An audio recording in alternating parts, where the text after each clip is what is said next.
Hi, I wanted to give an explanation for essential question number 2, version number 1 for the summer of 2011. And so what we're doing here is just finding the present worth of this particular cash flow that we have. This one's the first one you're dealing with. There's plenty of other examples that are already listed. But it should be pretty clear that we're dealing with something that has something that looks like a linear gradient right here. And so we have $3 in period 2, then 4, then 5, then 6, then 7, then 8. The 8 starts showing up in time period 7.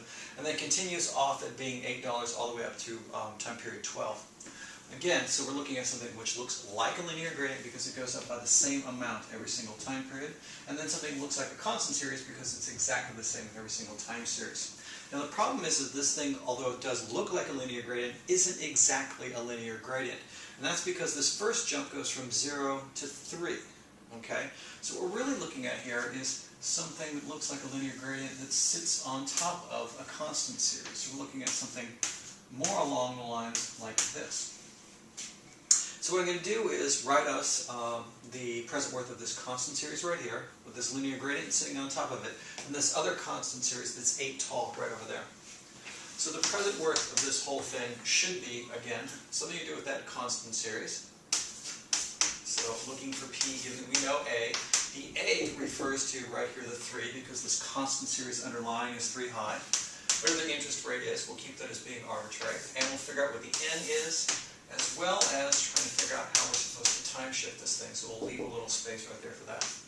We also have a linear gradient series, and linear gradient series is one that increases, or rather changes by the same amount every time period. So in this case it increases by 1, increases by 1, increases by 1, increases by 1.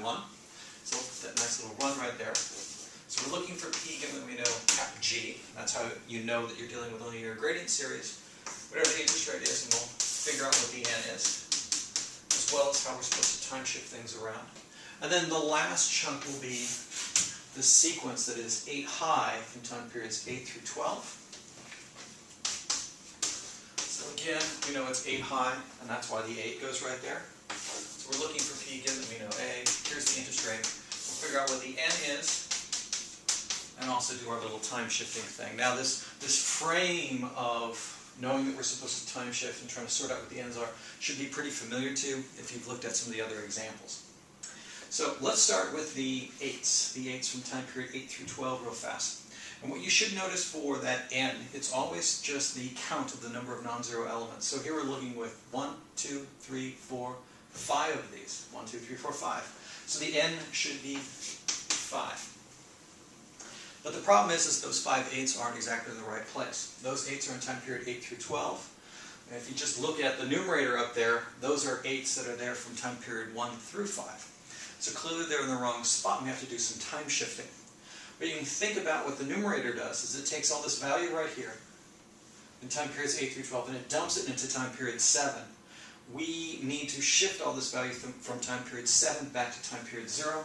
So we just put a 7 right here. That indicates we're supposed to shift that value that's in time period 8 through 12, with the numerator gathering it in time period 7, moving it back to time period 0. Another way of thinking about it is use this counting rule. Notice that the last time you see values in time period 12, and if you add the N and the exponent right here, that should also add up to 12. So this should be the present worth of this chunk that's sitting around right here.